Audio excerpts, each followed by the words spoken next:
स्वस्ति श्री गणेशाय नमः।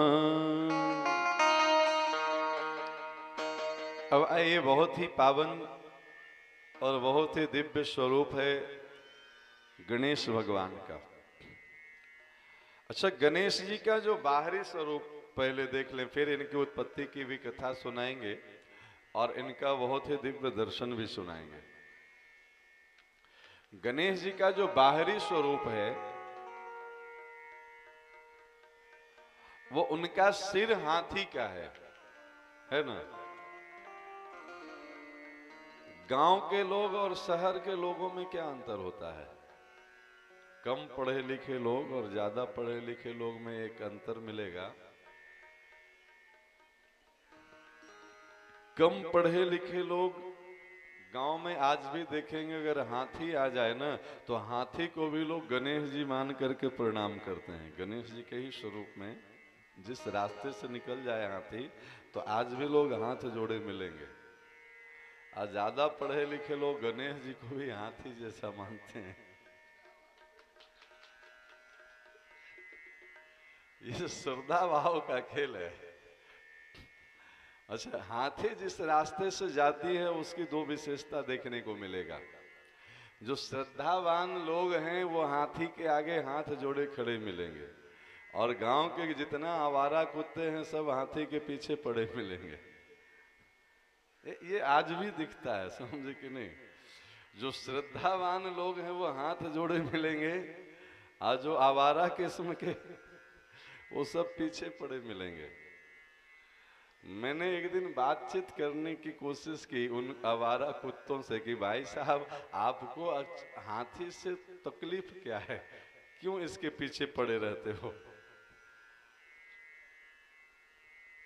तो कुत्ते ने क्या जवाब दिया वो सुनिए, बहुत काम की जवाब दिया। कुत्ते की भाषा बहुत सुंदर है। बोला कि महाराज, हमको हाथी से कोई समस्या नहीं है, तो फिर उनके पीछे भौंकते क्यों हो? बोले, उनके सामने जो हाथ जोड़ के लोग खड़े रहते हैं ना, वो हमसे बर्दाश्त नहीं होता है। उनका इतना सम्मान जो समाज में हो रहा है, हमसे ये बर्दाश्त नहीं होता है। फिर मैंने पूछा कि तो फिर भौंकना ही है तो सामने जाके क्यों नहीं भौंकते हो, पीछे में क्यों भौंकते हो? बोला, हिम्मत नहीं है सामने जाने की। एक बार हाथी बस घूम करके देख ले तो वो सब आवारा कुत्ते आधा किलोमीटर दूर खेत में मिलेंगे। अच्छा, सामने भौंकने की हिम्मत नहीं है और पीछे भौंकना बंद नहीं करते हैं लोग। ये चीजें आज भी समाज में देखने को मिल जाएगा, समझे कि नहीं? सामने आ जाएं तो हाथ जोड़े वो भी मिलेंगे, पीछे में भौंकना बंद नहीं करेंगे। ये सब कथाएं बड़ी अद्भुत अद्भुत कथा है। हाथी जब भी रोड पे निकल जाए तो चाहे जितना भी शक्तिशाली कुत्ता हो, पीछे ही भौंकेगा, सामने तो आएगा नहीं। सामने आ जाए एक बार हाथी बस, अच्छा उसको कुछ करना नहीं है, एक बार बस घूर कर देख ले तो रास्ता साफ। क्यों जी, ऐसा होता है कि नहीं होता है? सामने लोग आएंगे नहीं, पीछे भौंकना बंद करेंगे नहीं।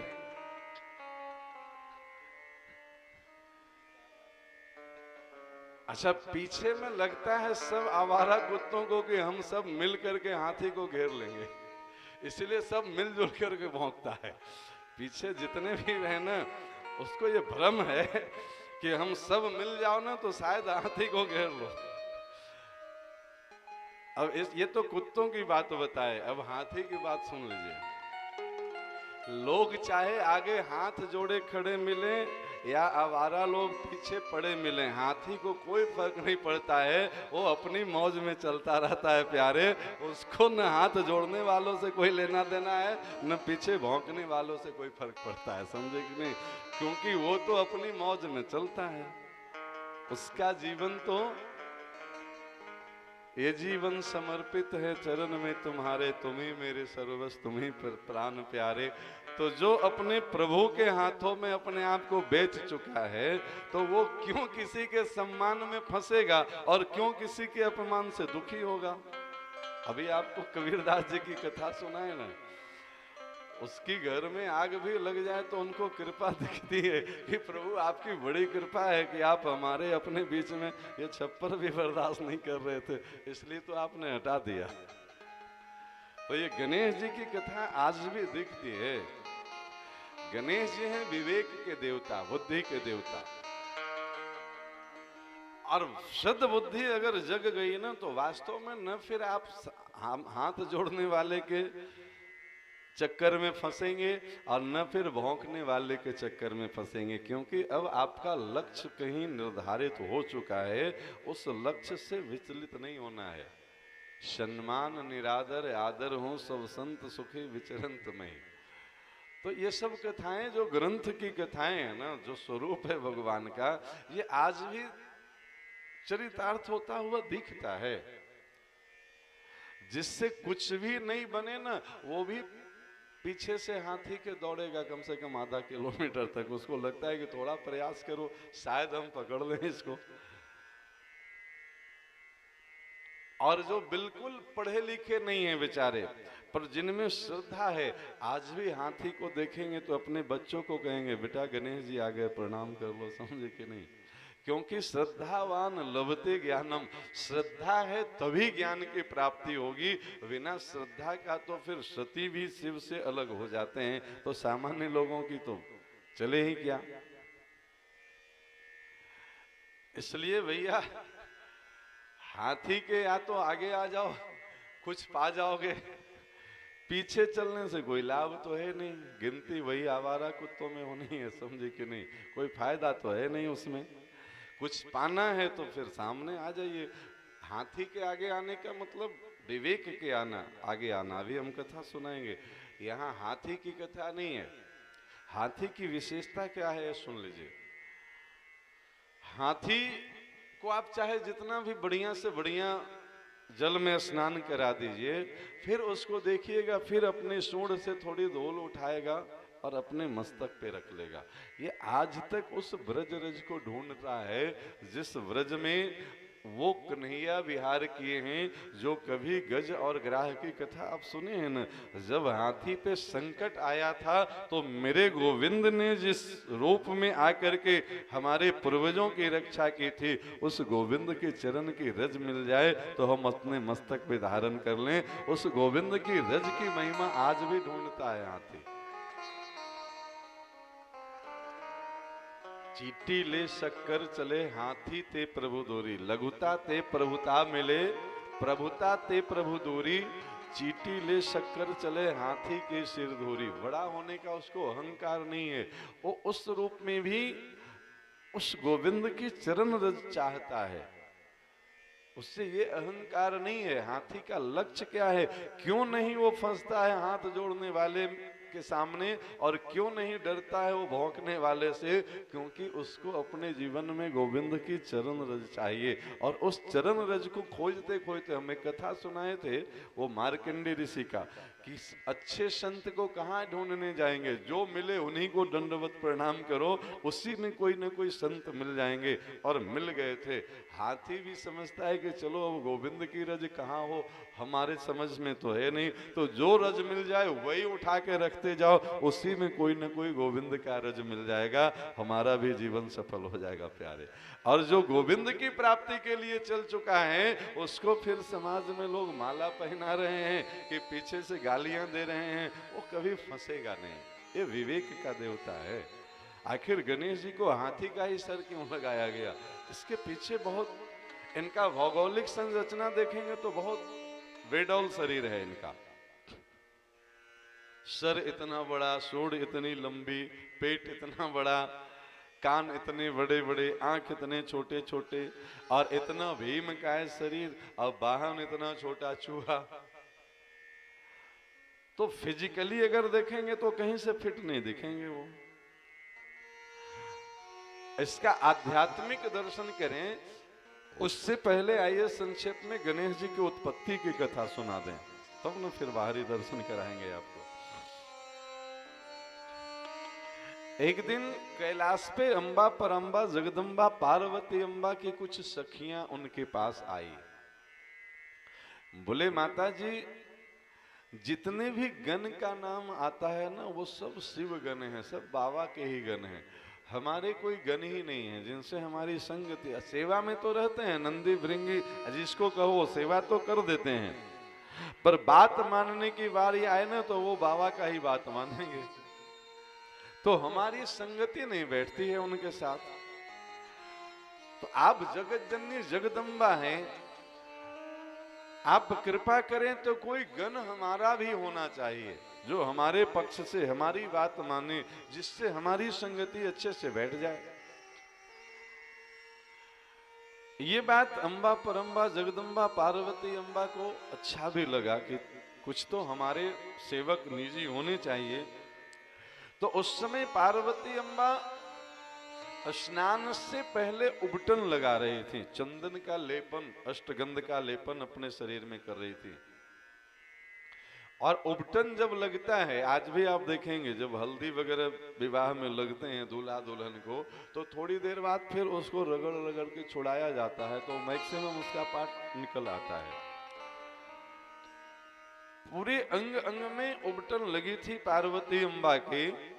और उबटन जब उतारा गया तो उस उबटन में माता ने कुछ मंत्र फूके और उस उबटन से गणेश जी की उत्पत्ति है।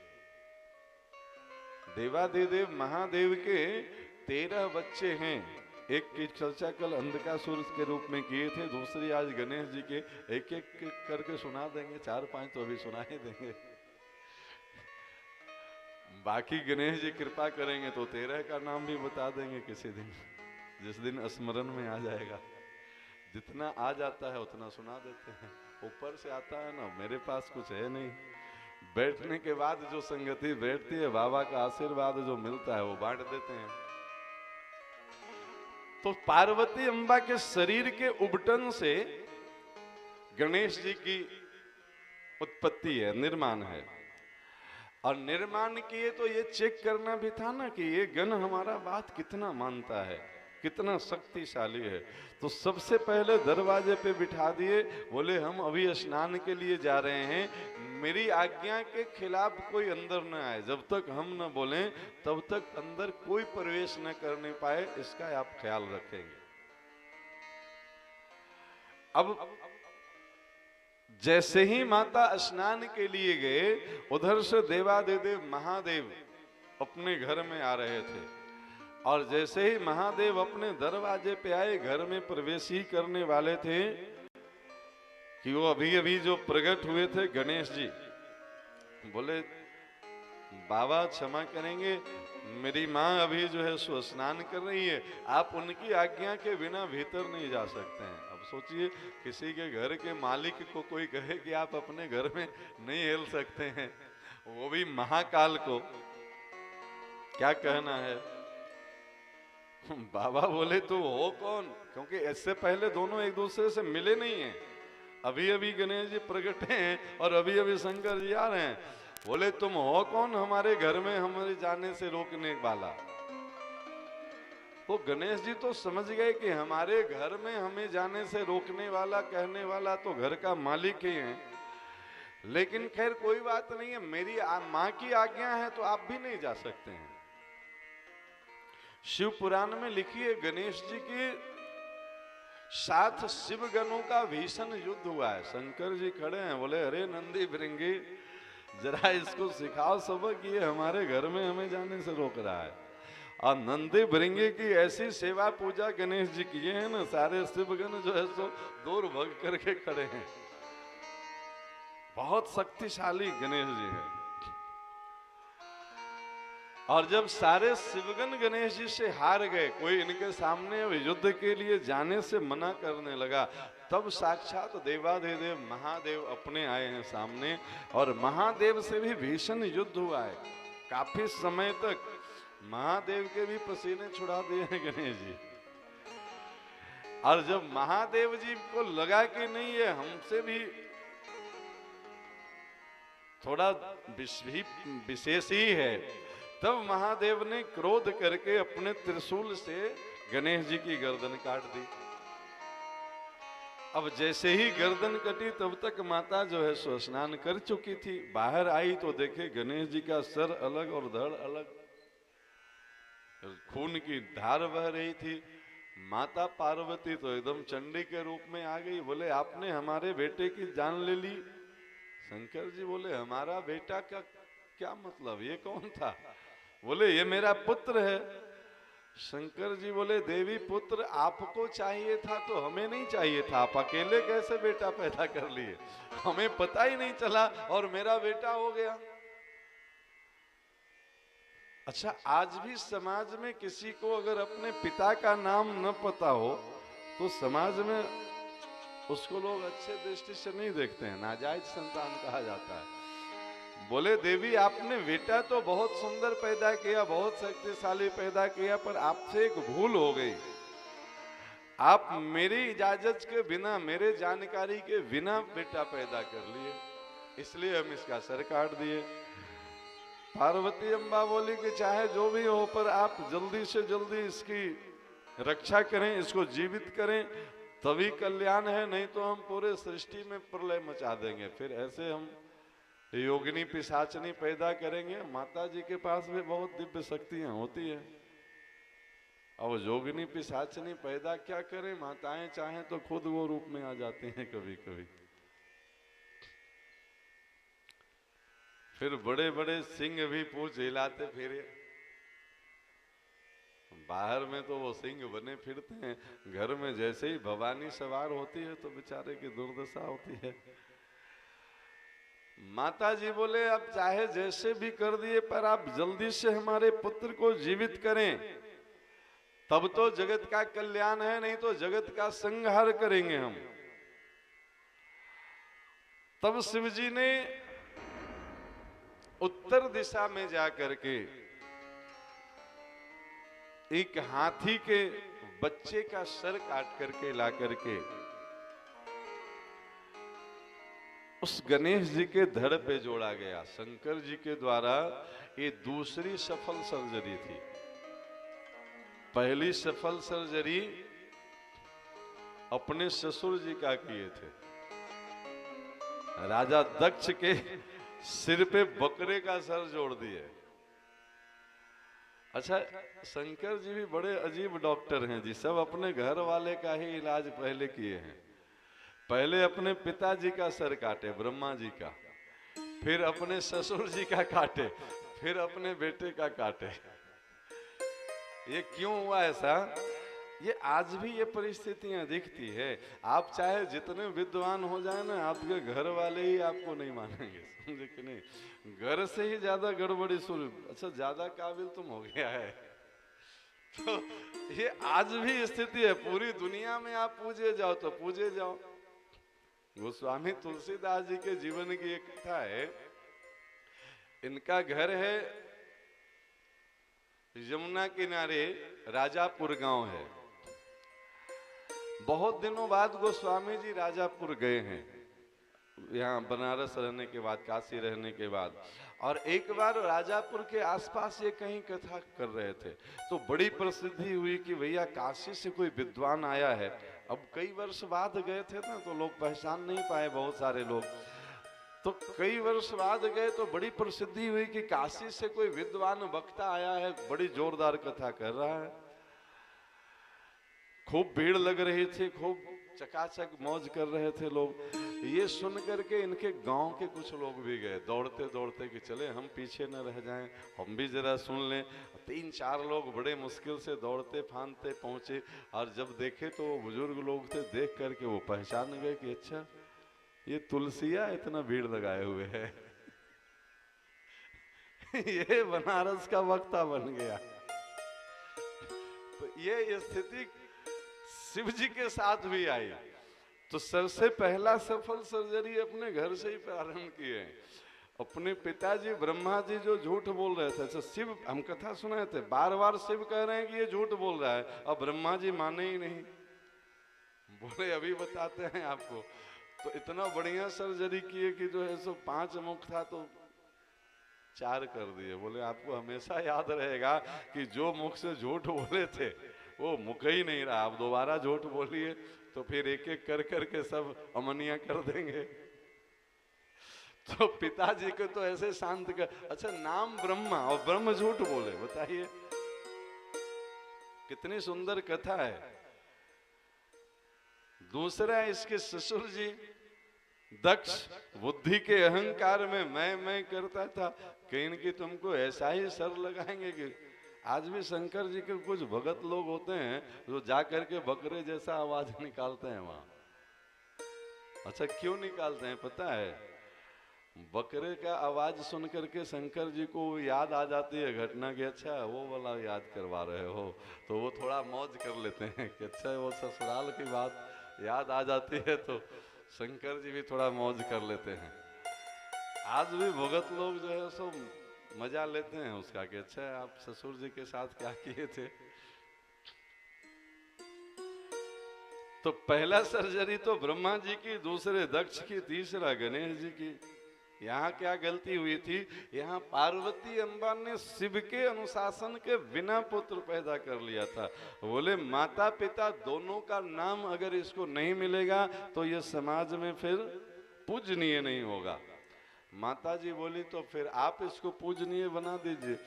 तब वो हाथी का सर लगाए। क्यों हाथी का सर लगाए इस पे अभी हम चर्चा करेंगे, अभी तो उत्पत्ति की कथा सुना रहे हैं। अब इतना कथा तो आप सुने होंगे, इसके बाद जो कथा सुनाने जा रहे हैं बस एक लाइन की, वो मेरा दावा है कि नहीं सुने होंगे, पता भी नहीं होगा। गणेश जी के धड़ पे हाथी का तो सर लग गया, पर गणेश जी का सर का क्या हुआ? जो मूल सर कटा था उसका क्या हुआ? वो कहाँ गया? अगर कोई जानते हो तो बताइए। उसका भी तो कुछ हुआ होगा ना जी। धड़ तो पूजा जा रहा है हाथी के सर के साथ, बाकी इनका जो मूल सर था वो कहाँ गया? उसको ढूंढ के लाइए। क्यों पंडित जी कोई पंचांग में मिला? अभी तक नहीं मिला ना, मिलेगा भी नहीं ये सब चीजें, क्योंकि अब जो नया स्वरूप मिल गया लोग तो बस वहीं लग गए ना, पुराने वाले को लोग भूल गए कि अब उनका सर कहाँ गया, क्या मतलब है? नया सर मिल गया तो लोग वहीं पूजा पत्री में लग गए।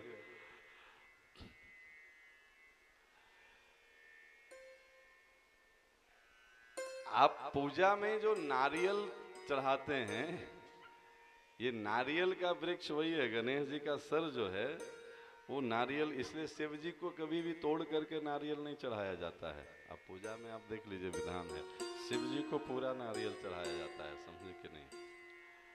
शिव मंदिर में नारियल तोड़ना मना है, क्योंकि शिव पार्वती के पुत्र का वो सर है, समझे कि नहीं? और नारियल चढ़ाने से शिव पार्वती इसलिए प्रसन्न होते हैं कि वो घटना उनको फिर से याद आ जाती है कि कैसे हमारे बच्चे पे संकट आया था, तो वो आपके संकट पे भी तुरंत प्रतिक्रिया देते हैं कि इसका मतलब कोई हमारे बच्चे के संकट को याद दिला करके अपना संकट लेकर के मेरे पास आया है, इसलिए तुरंत इमीडिएट सुनवाई होती है उस पर। तो जब कभी भी शिव मंदिर में नारियल चढ़ाना हो ना, गलती से भी तोड़ करके नहीं चढ़ाया जाता है, वो विधान है, आप शास्त्र में पढ़ लें, शिव मंदिर में नारियल तोड़ना मना है, समझे कि नहीं?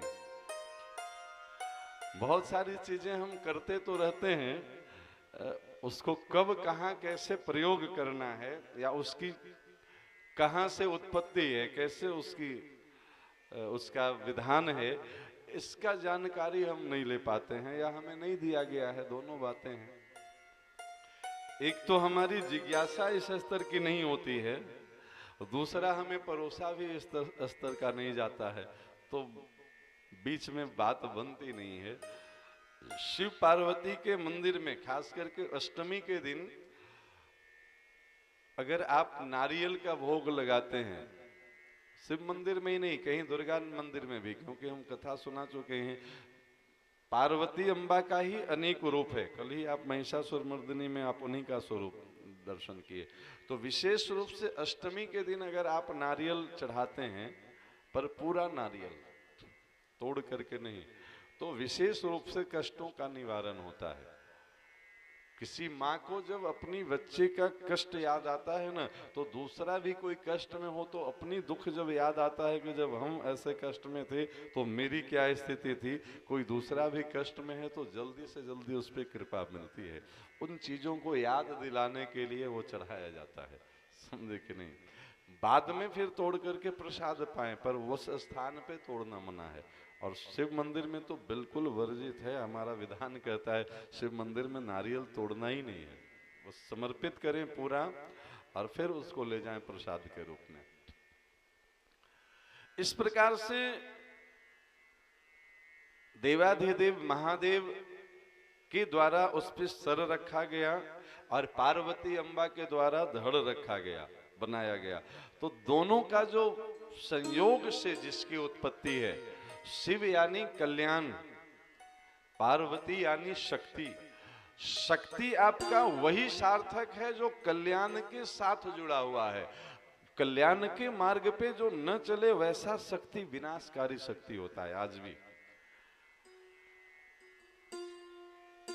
इसलिए शक्ति का संयोग हमेशा कल्याण के साथ होना चाहिए, शक्ति का उपयोग कल्याण के साथ होना चाहिए, तब तो उस शक्ति का आपके जीवन में लाभ है। वरना शक्ति तो खूब आ गया, महिषासुर कम शक्तिशाली थोड़े था, पर परिणाम क्या हुआ, वो शक्ति कहाँ लगा रहा था, अब पार्वती को अपना बनाने में। जो जगत जननी के ऊपर कुदृष्टि डाले, ऐसे शक्ति को लांछन ही है शास्त्र में। इसलिए शक्ति शिव के साथ जब संगति बैठती है, तब वहां से जो पुत्र उत्पन्न होता है वो फिर समाज में प्रथम पूज्य होता है, वो फिर देवताओं में भी प्रथम पूज्य होता है। वो गणेश हैं, वो सद्बुद्धि हैं। अब इस गणेश जी का बाहरी स्वरूप का बड़ा अद्भुत दर्शन करिए। बाहरी स्वरूप इनका इतना अद्भुत है, कान बहुत बड़े बड़े, सर बहुत बड़ा, सूंड बहुत लंबा, आंख बहुत छोटी छोटी, पेट बहुत बड़ा।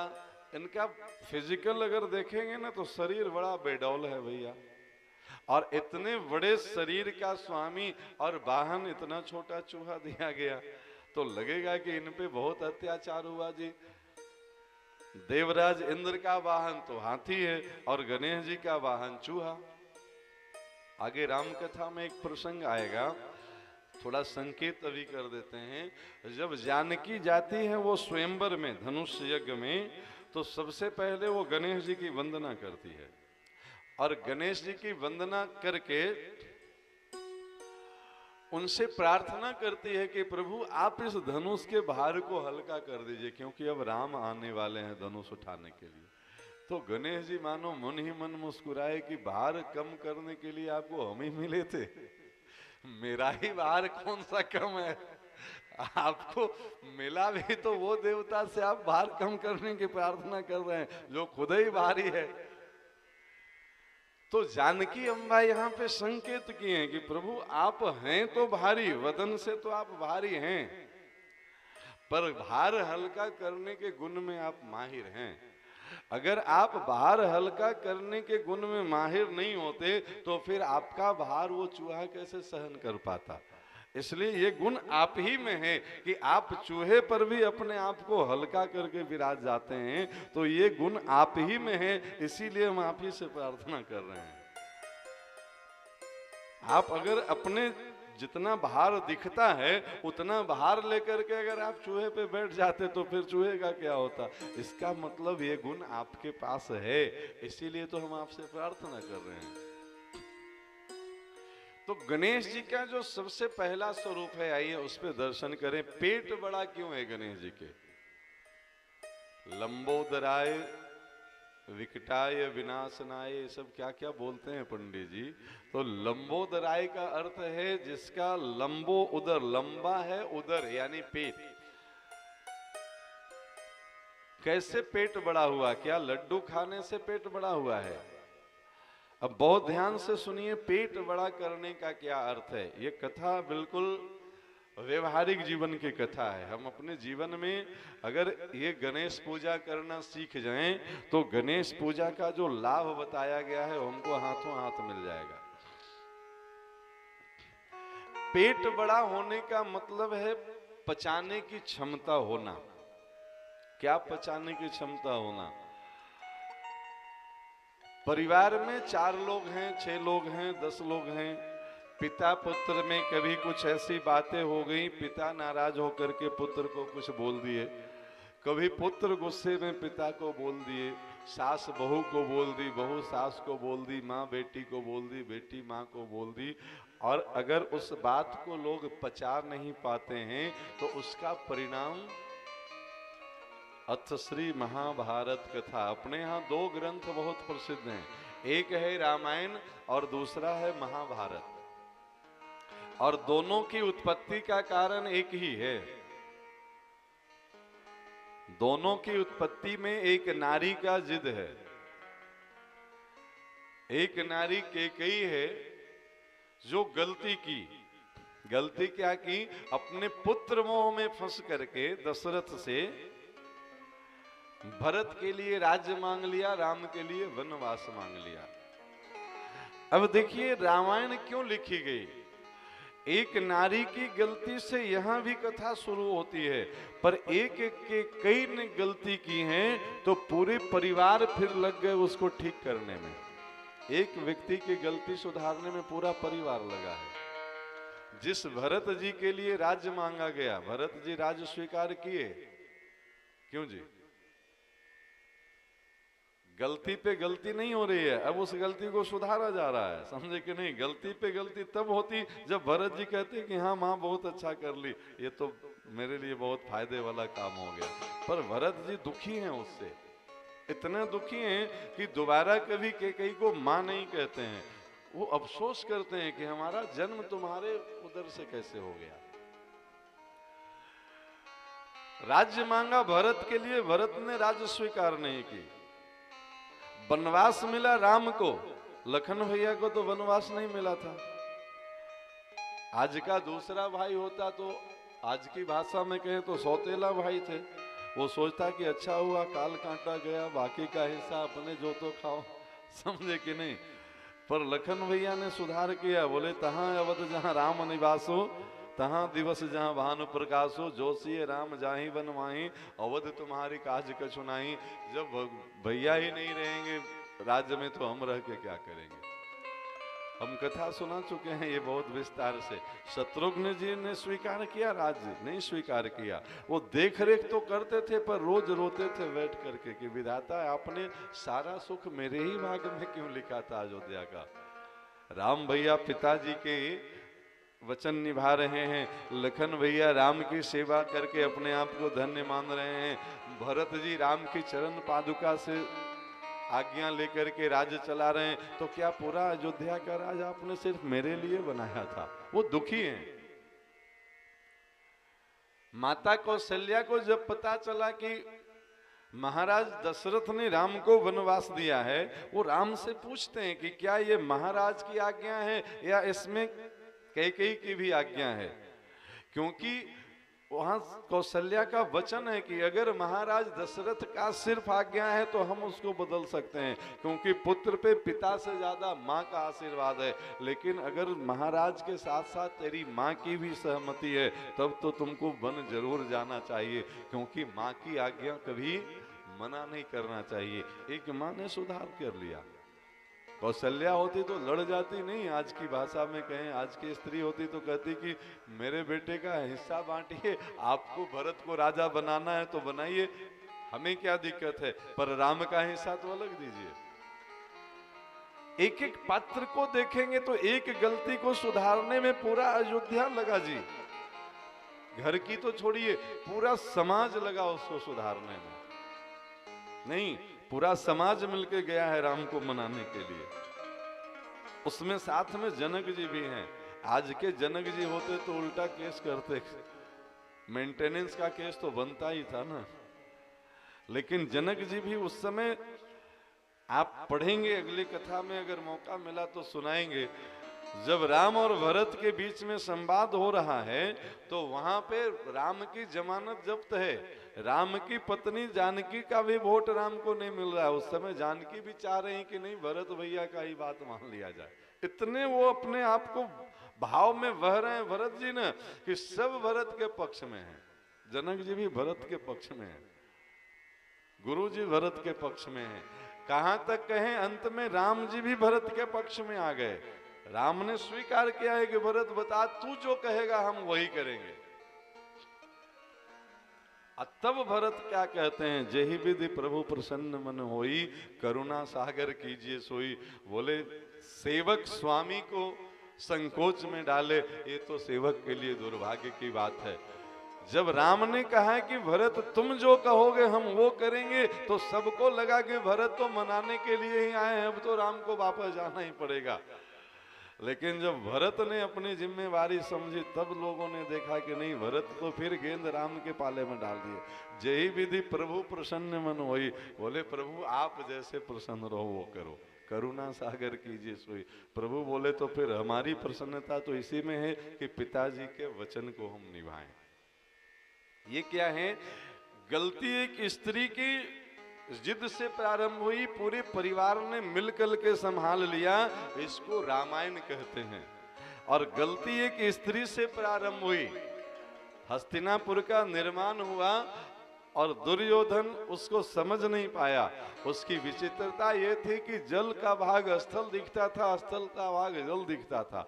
तो जल समझ करके स्थल में वो वस्त्र उठा करके चलने लगता था, स्थल समझ करके जल में वो वस्त्र सहित हिल जाता था।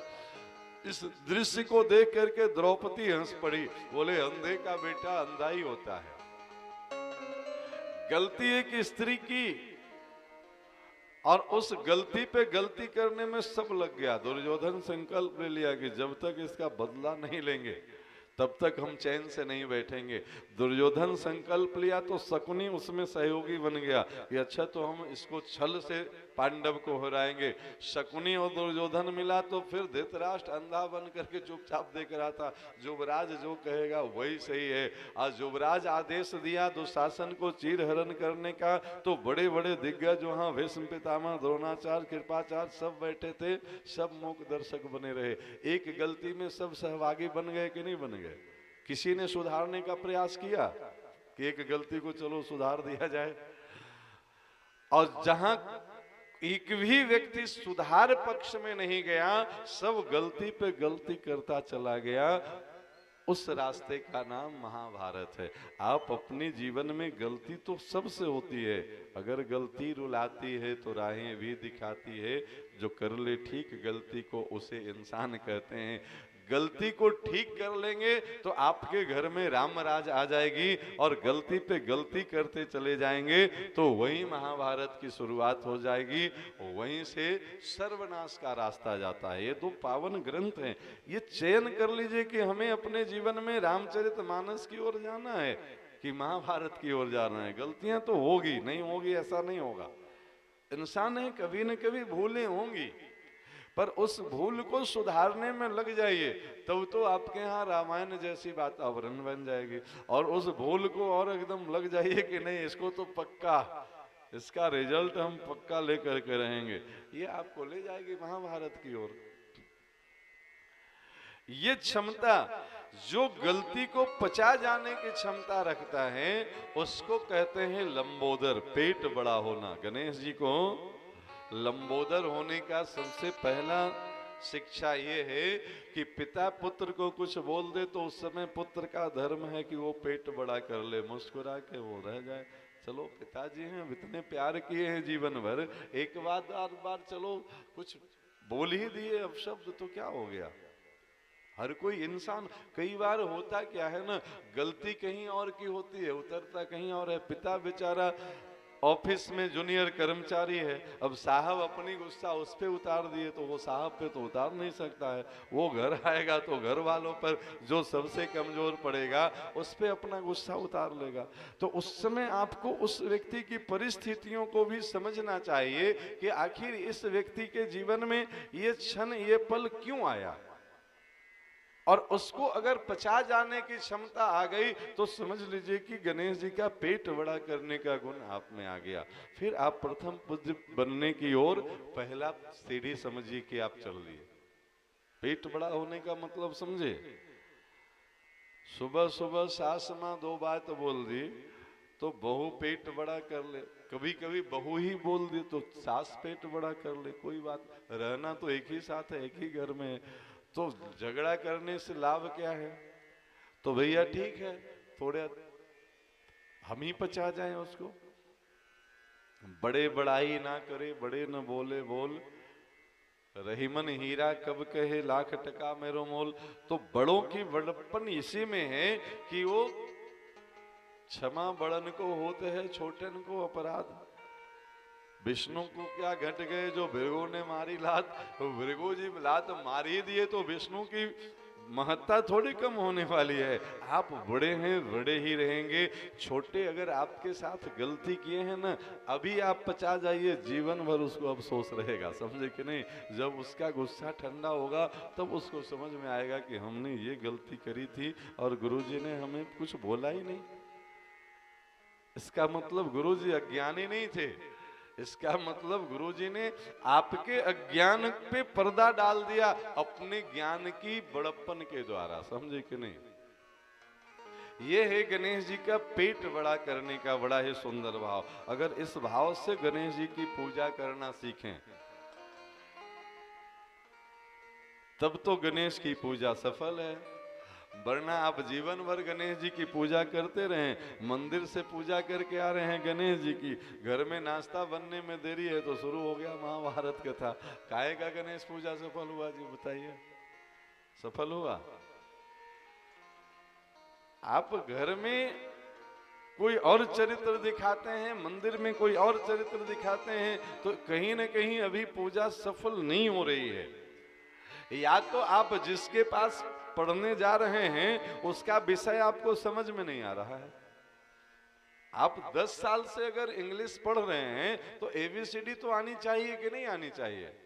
बचपन से गणेश जी की पूजा कर रहे हैं, हर विधि में गणेश पूजा, हर विधि में। ब्याह करने से पहले 12 बार गणेश पूजा, दरवाजा लगेगा तो गणेश पूजा, हल्दी चढ़ेगा तो गणेश पूजा, मंडप छवाएगा तो गणेश पूजा, 12 बार गणेश पूजा करने के बाद भी गणेश का एक भी गुण नहीं आया तो काहे का गणेश पूजा? कई बार देखने को मिलता है बारात निकलने से लेकर के ब्याह तक 12 बार गणेश पूजा हुआ और मड़वा में ही फिर चकाचक होने गया। तो भैया गणेश पूजा कहाँ सफल हुआ? किसी को समझ में आया गणेश पूजा? फिर एक आदमी को समझ में आया, पंडित जी को हर बार 100-200 रुपया गणेश पूजा मिलता रहा, उनका गणेश पूजा सफल हुआ, समझे कि नहीं? समधे जी तो भैंसा के तरह दोनों मिल रहे हैं और गणेश पूजा दोनों पैकेट से दे रहे हैं। जिस ब्याह में दरवाजा लगने से लेकर के सुमंगली पढ़ने तक 12 बार गणेश पूजा हुआ और गणेश जी का एक भी गुण नहीं समझ में आया, फिर दोनों समधि में जीवन भर बातचीत नहीं है। बहुत सारे ऐसे लोग देखने को मिल जाएंगे। कहां गणेश जी का पूजा आपके जीवन में उतरा? अरे समझी जी के तो जाने दीजिए, जिस वर और कन्या के हाथों से करवाया जा रहा है इतना बार गणेश पूजा, जिस दिन लगन चुमावना शुरू होता है तहिना से गणेश पूजा शुरू होता है। ब्याह तो बहुत दूर की बात है, समझे कि नहीं? हर विधि में गणेश पूजा करने वाला वर कन्या का जीवन में ये भाव नहीं उतर रहा है। जीवन भर 36 का आंकड़ा, 36 गुण तो मिला नहीं, आंकड़ा 36 का, जबकि होना चाहिए 63 का। अच्छा 36 और 63 में अंतर समझते हैं क्या है? दोनों में अंक एक ही है, 2 3 है, 3 2 बार लिखा गया है, 1 3 इधर से लिख दीजिए, 1 3 इधर से लिख दीजिए तो हो गया 36, और वही दोनों 3 को फिर एक इधर से लिख दीजिए, एक इधर से लिख दीजिए तो दोनों मिल गया तो हो गया 63। अब रहना कैसे चाहिए? पति पत्नी का 36 गुण 63 की तरह रहना चाहिए कि 36 की तरह रहना चाहिए? सदा भवानी दाहिनी सन्मुख रहे गणेश। गणेश पूजा का पहला विधि ये सीखिए कि सन्मुख होना चाहिए, पर यहाँ तो विमुख हैं, 1 3 इधर देख रहा है, 1 3 इधर देख रहा है। इसी को कहते हैं 36 का आंकड़ा, समझे कि नहीं? ये सब मैथ का बहुत बढ़िया क्लास है। अच्छा अंक वही है, 63 में भी वही है, 36 में भी वही है, 3 को बस घुमाना है।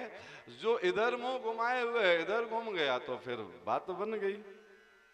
मुंह ही नहीं घूम रहा है, हम क्यों आगे जा करके माफी मांगे? हम उससे कोई कमजोर हैं? हम कम पढ़े लिखे हैं? हम कम काम करते हैं?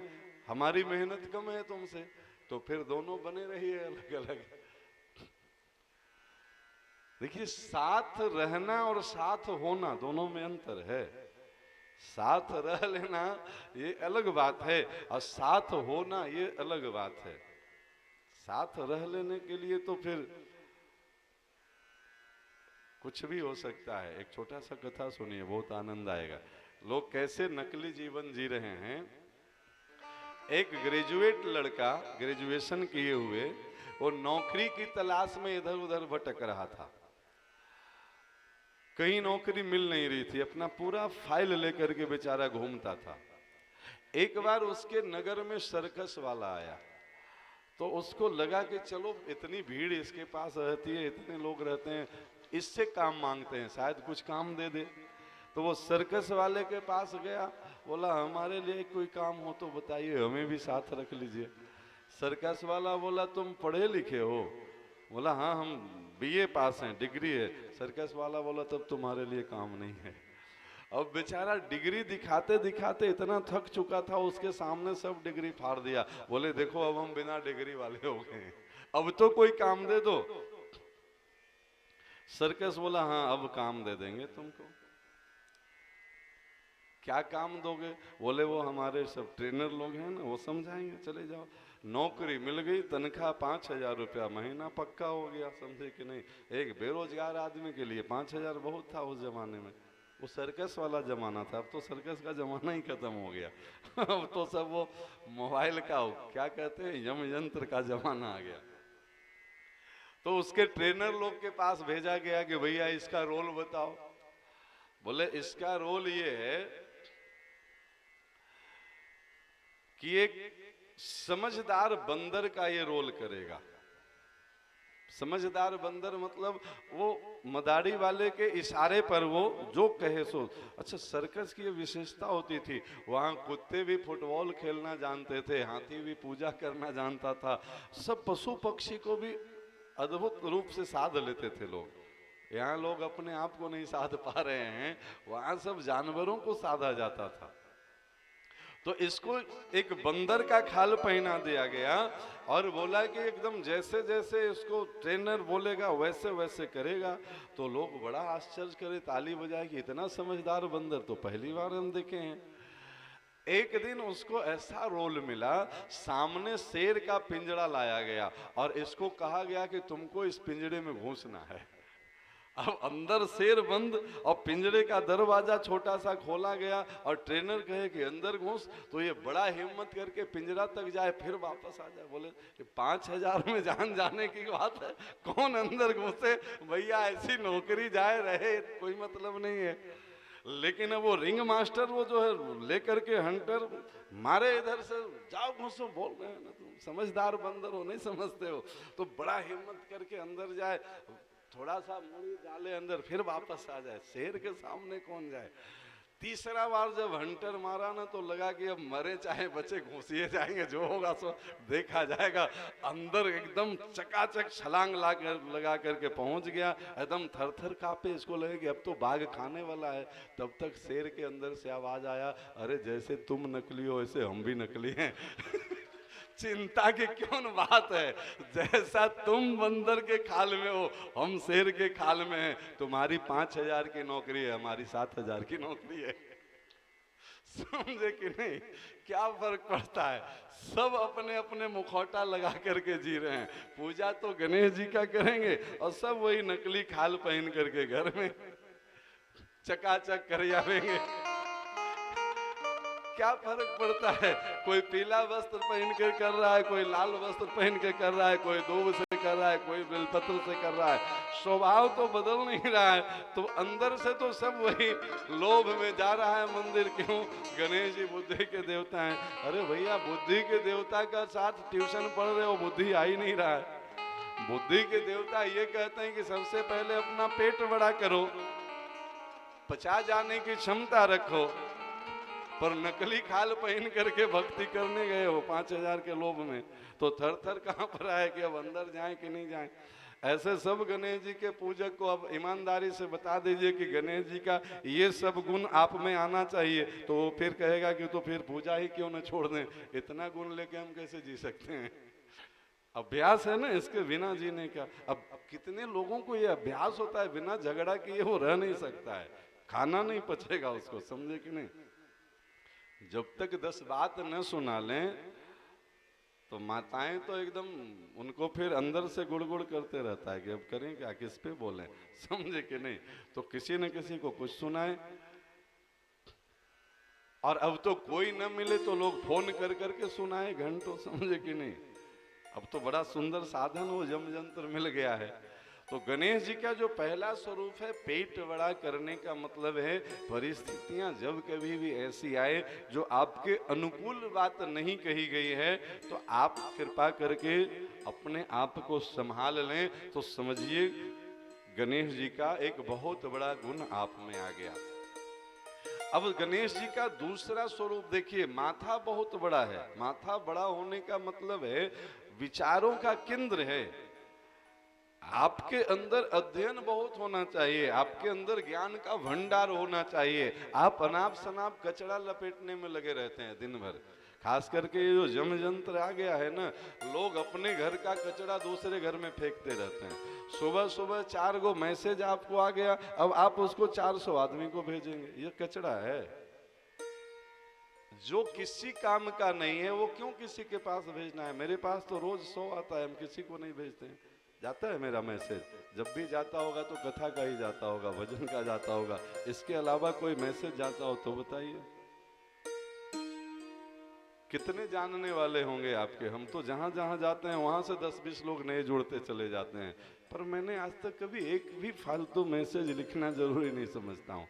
हाँ, लोग मेरे पास अच्छा, तो कोई आप अपना कचरा कोई आपके घर में फेंक दे तो आप भी बगल वाले के यहाँ फेंक दीजिएगा। अनावश्यक की चीजें लोग बिना मतलब का उसमें टाइम वेस्ट करते हैं। 1 घंटा तो बैठेंगे सुबह सुबह उठ करके जो है सो बिना मतलब के। क्या मतलब है, भेजना है तो किसी को ऐसी चीज भेज दिए 100 में कोई एक आदमी भी अगर उसको देख ले तो उसके जीवन में उसका कल्याण हो जाए। मेरी चैनल पे बहुत सारे छोटे छोटे क्लिप भरे हुए हैं, मेरा ही नहीं, बहुत सारे संत महात्मा के बहुत सारे सदवचन भरे पड़े हैं, उसको भेजिए। क्यों फोटो बिना मतलब के भेजना है, क्यों चुटकुला बिना मतलब के भेजना है, क्यों बिना मतलब की चीजें भेजनी है। ये क्या है, लोग अपने घर की कचरा बांट रहे हैं घर घर में, समझे कि नहीं। अनावश्यक चीजें, कभी कभी बच्चे उसको पढ़ करके गलत चीज पकड़ लेते हैं, समझे कि नहीं। नहीं करना चाहिए इसको। अब आप कहेंगे कि लोग हमारे यहाँ भेजते हैं तो उनकी गलती है ना। आप वहीं आपके घर में कोई कचरा डाल दिया है तो आपकी जिम्मेवारी है उसको साफ कर दीजिए। आप मेरा मोबाइल चेक कर लीजिए, जब आता है उसी समय हम उसको डिलीट कर देते हैं। वो रहेगा तो कभी भी बुद्धि खराब हो सकती है। अच्छा है उसको भी कचरा आया नहीं कि उसी समय उसको उठा करके फेंको, क्यों डालना है किसी दूसरे के घर में। डालना है तो कुछ अच्छा प्रसाद डालो, कुछ फूल फेंको, कुछ कथा की एक भजन ही 5 मिनट का भेज दीजिए। आप 1000 आदमी को नहीं 100 आदमी को भेजें, 100 में एक आदमी भी कोई सुन लिया तो आपका भेजना सार्थक हो गया। कोई भगवान की एक भजन भी रोज सुन रहा है ना, रोज सुनते सुनते न जाने कब किसके मन में कुछ अच्छी बातें सीखने को मिल जाए, वहां से आपका जीवन सफल हो सकता है। यह है गणेश जी का माथा बड़ा होना। आप संग्रह तो यहाँ खूब करिए, पर देने की बारी आए ना तो सूढ़ बहुत लंबा है, बोलने की बारी आए तो बहुत सोच समझ के गंभीरता पूर्वक बोलिए। जो वाणी जन कल्याण की बात करती हो वही हम समाज को दें, बेकार की न बातें दें न बेकार की चीजें दें, कोई मतलब नहीं रखता है। इसलिए सूढ़ लंबा होने का मतलब है बोलने से पहले आप 100 बार सोचिए कि हम क्या बोल रहे हैं, इससे समाज पे क्या असर पड़ने वाला है। क्योंकि श्रेष्ठ जन जो बोलते हैं ना, समाज उसका अनुकरण करता है। श्रेष्ठ जन कोई साधु महात्मा ही नहीं होते हैं, आप अपने घर के श्रेष्ठ जन हैं। आपके बच्चे उस आचरण को बहुत गंभीरता से फॉलो करते हैं। पिताजी जो कर रहे हैं बच्चे पर इसका बहुत गंभीर असर होता है। श्रेष्ठ जन का अर्थ ये न लें कि कोई बहुत बड़े जगत गुरु ही बोलेंगे उसी का लाभ है। घर का बड़े बुजुर्ग लोग जो आचरण कर रहे हैं उसका लाभ बच्चों को मिलता है, गलत आचरण कर रहे हैं उसका नुकसान बड़ों को मिलता है। इसलिए माथा तो बहुत बड़ा गणेश जी का, पर आंख बहुत छोटा छोटा है। क्यों? सूक्ष्मदर्शी। कल हम तीसरा नेत्र की बात बताए थे। जो दिख रहा है वही ठीक है कि इसमें कुछ और भी भरा पड़ा है। इसलिए गणेश जी सूक्ष्मदर्शी हैं, बहुत गंभीरता पूर्वक उसको समझते हैं, तब बहुत जिम्मेवारी पूर्वक बोलते हैं। और इतना जिम्मेदारी पूर्वक बोलने वाला सुनता बहुत है, कान बहुत बड़ा बड़ा। गणेश जी के हाथी का काम देख लीजिए।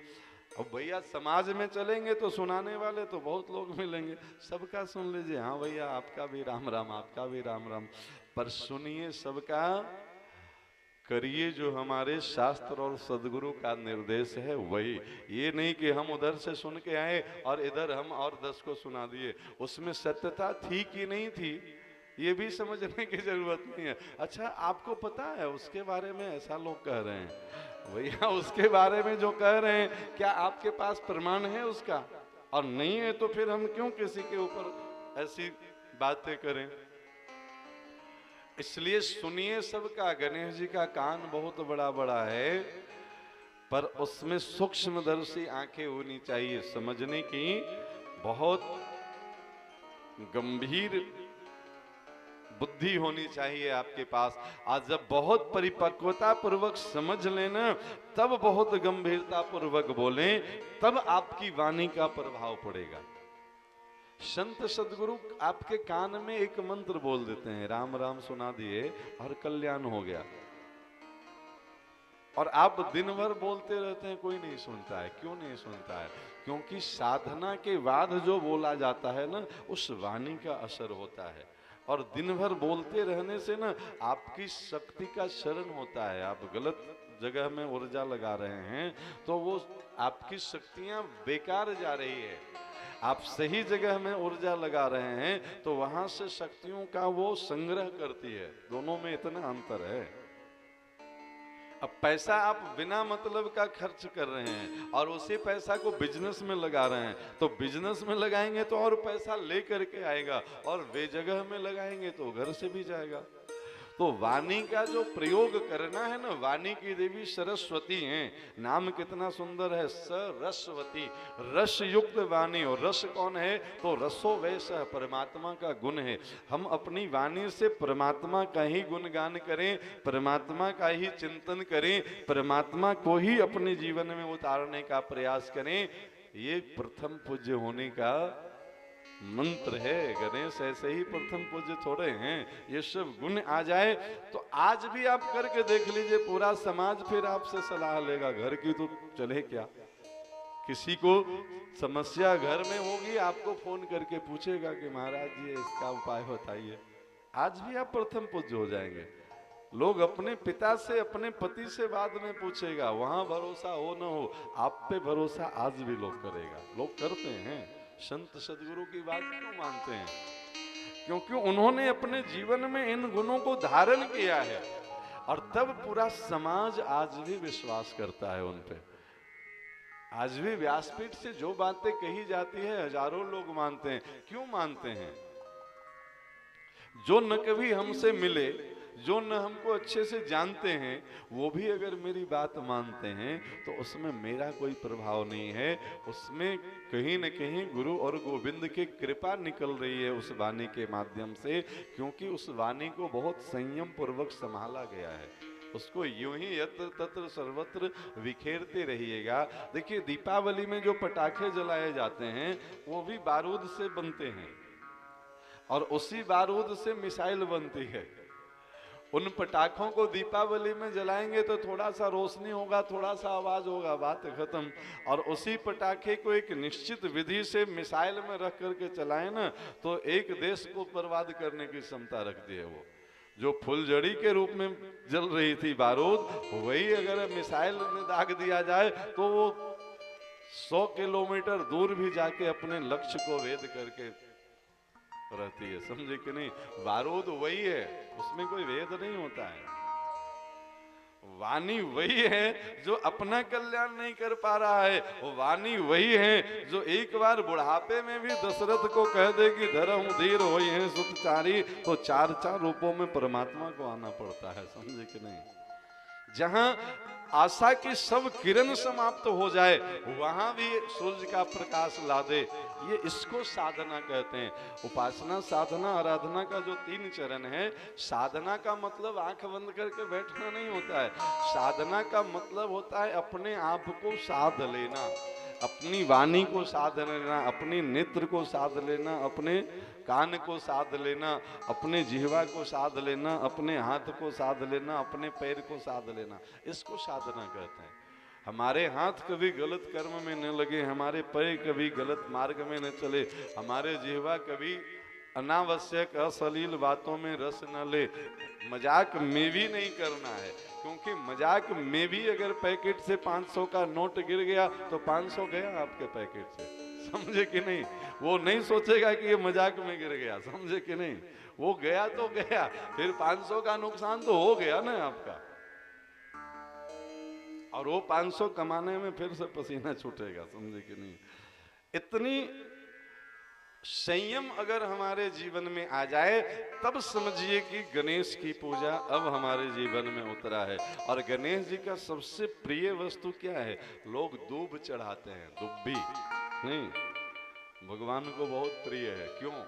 दुब्बी एक ऐसा औषधि है, एक ऐसा पौधा है, इसको बरसों धूप में डाल दीजिए, 1-2 वर्ष तक नहीं, 10 वर्ष तक रखिए धूप में, और 10 वर्ष बाद इसको मिट्टी में डाल के पानी दे दीजिए, फिर ये पौधा हरा भरा हो जाएगा प्यारे।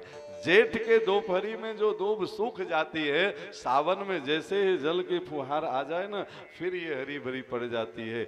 ये दूब इसलिए गणेश को पसंद है कि अगर कुसंगति के प्रभाव से आपके अंदर, वो गुण तो परमात्मा का है सब जीवात्मा में, क्योंकि ईश्वर अंश जीव अविनाशी आप हैं, तो ईश्वर का ही अंश, कुछ संगतियों में पढ़ करके अगर ये गुण सूख गया है ना, तो कहीं न कहीं सत्संग की वर्षा हो रही है, वहां जाएं तो आपके अंदर फिर से भक्ति हरी भरी हो जानी चाहिए।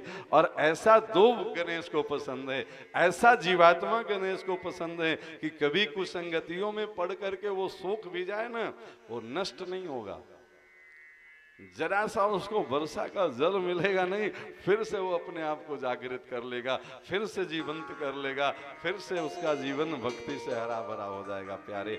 84 लाख जोनियों में भटकते भटकते कई बार कुछ ऐसी जोनियों के संस्कार पड़ जाते हैं जो मिटते नहीं हैं। सत्संग इसके लिए है, सत्संग मनोरंजन के लिए नहीं है।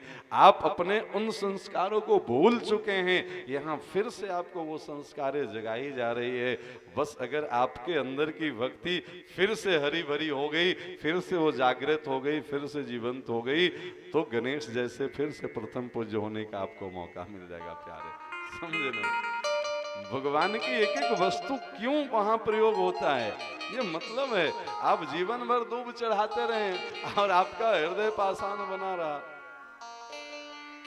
पत्थर एक बार मंदिर में जाता है और भगवान बन जाता है, इंसान जीवन भर मंदिर में जाता है और पत्थर दिल इंसान बना रहता है। कैसे वो गणेश को प्रिय होगा, कैसे वो शिव को प्रिय होगा, कैसे वो गोविंद को प्रिय होगा। गणेश जी का इतना बेहतरीन स्वरूप हमारे समाज में डिजाइन किया गया है, हमारे धर्म में डिजाइन किया गया है। इनके एक छोटा सा स्वरूप भी अगर जीवन में आ जाए ना, देखिए एक सद्गुण आ जाए ना, तो 100 सद्गुण को वो फिर बुला लेगा, आपको बहुत मेहनत करना नहीं पड़ेगा। अब देखिए इनका थोड़ा सा और 5-10 मिनट समय लेंगे आपसे। इतना भारी भरकम शरीर और वाहन चूहा दिया गया इनको। अब आप सोचिए कि इतना भारी शरीर लेके गणेश जी चूहा पे कैसे चलते होंगे। तो चूहा एक प्राणी विशेष तो है ही, जिसको आप जानते हैं। हमारे ग्रंथ में चूहा एक प्रवृत्ति का नाम है। चूहा वाली प्रवृत्ति पता है क्या है? उसका अपना फायदा हो या ना हो, दूसरे का नुकसान पक्का करेगा। ऐसा गुण जिसके पास है, समझिए वो देखने में मनुष्य है पर उसका जीवन चूहे वाला है। उसकी कीमत वो 2 कौड़ी की चूहे जैसी है। ये प्रवृत्ति किसकी? अच्छा, चूहा आपके घर में कभी न कभी कोई न कोई वस्तु काट देता होगा, है ना जी? अब किसी की 2000 की साड़ी काट गया चूहा, तो चूहे का क्या भला हुआ? इसमें कोई फायदा हुआ? पर जिसकी साड़ी कट गई उसका तो नुकसान हुआ ना। अच्छा, साड़ी कटी नहीं कटी, आप सब किसान वर्ग के लोग हैं, चूहा खेत में फसल भी काट जाता है। नहीं, फसल तैयार है और रात रात में कुतर के चला गया, तो फसल ढो करके चूहा ले जाएगा घर में, उसका तो कोई भला हुआ नहीं, पर किसान का नुकसान हुआ ना। ये प्रवृत्ति जिसका जीवन में आ गया है वो चूहा जैसा जीवन जी रहा है। चूहा मतलब एकदम तुच्छ सा, निकृष्ट सा जीवन है उसका। देखने में चाहे वो कितने बड़े पद पे हो, अधिकारी हो, पदाधिकारी हो, नेता हो, प्रणेता हो, अभिनेता हो, कोई मतलब नहीं है। ऊंच निवास नीच करतूती, कई बार हम कथा सुनाए हैं। देवराज इंद्र जो है सो कयादों का अपहरण करके ले जा रहे हैं। नारद जी बताते हैं कि अब बताओ, हो देवताओं के राजा हो, ले जा रहे हो स्त्री की हत्या करने। ये चूहा वाला गुण है। अपनी स्वार्थ के लिए आप किसी का नुकसान करते फिरे। किसी दिन कथा सुनाएंगे भस्मासुर का जीवन भर की साधना का फल ये कि दूसरे को जलाते फिरे। अपना भला हो या ना हो, दूसरे का नुकसान जरूर करना है। इस प्रवृत्ति को कंट्रोल करने की क्षमता किसी में है तो वो गणेश जी में है। घर में आप चाहे जहां भी छुपा करके रख दें, चूहा वहां पहुंच जाएगा। लेकिन गणेश जी के सामने थाल में लड्डू भरी है और बगल में चूहा बैठा है, मजाल है कि एक लड्डू खा ले। लड्डू छोड़ो, उसका एक दाना भी ले जाए, नहीं ले जा सकता है। क्यों? क्योंकि जिसके ऊपर गणेश यानी सद्बुद्धि सवारी कर लेती है, जिसके ऊपर सद्बुद्धि का आगमन हो गया, फिर अब उसके जीवन में चूहा वाली वृत्ति नहीं रह जाएगी। फिर अगर उसके जीवन में चूहा वाली वृत्ति बनी हुई है, मतलब अभी गणेश का गुण उसमें आया नहीं है। गणेश यानी सद्बुद्धि अभी उसके जीवन में आया नहीं है। फिर वो चूहा क्या करता है? तो फिर वो चूहा किसी का नुकसान नहीं करता है। फिर गणेश को ढो करके आपके जीवन में, फिर सद्बुद्धि को बटोर करके आपके जीवन में पहुंचाने का, गणेश को एक जगह से दूसरे जगह पहुंचा रहा है चूहा। अब वो दुर्बुद्धि से निजात तो पा ही चुका है, अब सद्बुद्धि बांटने का काम कर रहा है। जहां जहां गणेश पूजा हो वहां वहां गणेश को लेकर के चूहा पहुंच रहा है। जहां जहां सद्बुद्धि की जरूरत हो ना, वहां वहां फिर वो सद्बुद्धि बांटने का काम करने लगे। ये होता है, देखने में उसका जीवन का स्वरूप बदले चाहे नहीं बदले, उसका स्वभाव बदल गया है। जो दुर्बुद्धि के कारण जीवन भर दूसरे का नुकसान करते फिरता था, अब हर घर में वो गणेश को पहुंचा रहा है, मतलब सद्बुद्धि को पहुंचा रहा है। और ऐसी प्रवृत्तियों पे कंट्रोल करने का एकमात्र कारण है, एकमात्र साधन है विवेक। विवेक के द्वारा इसको कंट्रोल किया जा सकता है। विवेक यानी तीसरा नेत्र, विवेक यानी ज्ञान की दृष्टि, विवेक यानी आज्ञा चक्र का जग जाना। कल इस पे हम काफी चर्चा कर चुके हैं। अब गणेश वाला स्वरूप हमारे जीवन में आया कि नहीं आया, कैसे पता चलेगा? तो गणेश जी का वाहन चूहा है, इसका मतलब ये है, बहुत सुंदर अर्थ है इसका। हम चाहे जितने भी ज्ञानी हो, जितने भी धनवान हो, जितने भी बलवान हो, जितने बड़े पदाधिकारी हो, अधिकारी हो, नेता हो, परनेता हो, अभिनेता हो, अपने आप को समाज में इतना हल्का फुल्का बना करके रखना है कि हर कोई हमारे भार को सहन कर ले। चूहा जैसा छोटा से छोटा जीव भी जिसका भार सहन कर ले, उसको गणेश कहते हैं, उसको प्रथम पूज्य कहते हैं। प्यारे, ये नहीं कि अब महाराज जी आ रहे हैं तो लोग पहले से टेंशन में हैं। अब भैया ये व्यक्ति आ रहा है तो न जाने क्या हो जाएगा, मानो आफत आने वाली है। यहाँ तो लोग मौज में हैं कि महाराज जी तो अपने घर के हैं, आ रहे हैं तो आ रहे हैं, घर में एक सदस्य और बढ़ जाएंगे 4 दिन के लिए। ये गणेश की बुद्धि है। एक कथा सुनाते हैं कई बार हम उसमें, रावण आया तो कैलाश हिलने लगा, चेला आए और गुरुधाम में हड़कंप मच जाए तो समझ लीजिए कि वो रावण ही आया है, समझे कि नहीं। वो फिर चेला थोड़े है, रावण ही है। तो जो अपने आप को इतना हल्का फल्का जीवन बना करके रखे, आपके बगल से बड़े विभूतियां निकल जाएंगे, आपको पता नहीं चलेगा।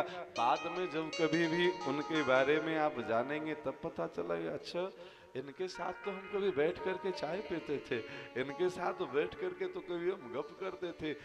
अच्छा, तो फिर आपने उस समय उनको पहचान लिया होता तो फिर आपके जीवन में भी चूहा वाली प्रवृत्ति नहीं रहती। अब चूहा का शरीर तो रहता पर स्वभाव फिर आपका हंस वाला बन जाता। फिर आप उड़ करके गणेश को लेकर के नहीं, 2 बजे रात में कोई गणेश पूजा करवाने के लिए दरवाजे पे खड़े हो जाएं और जैसे ही पंडित जी बोलेंगे गणेश जी यहाँ गच्छ यहाँ तिष्ठ, तो पंडित जी एक बार भी नहीं सोचते हैं कि चूहा पे दौड़ करके कितना जल्दी आएंगे गणेश जी।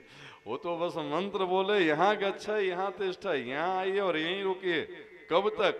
जब तक यावत कर्म करिष्यामि तावत सन्मुखो भव, जब तक गणेश पूजा हमको करना हो तब तक रुकिए।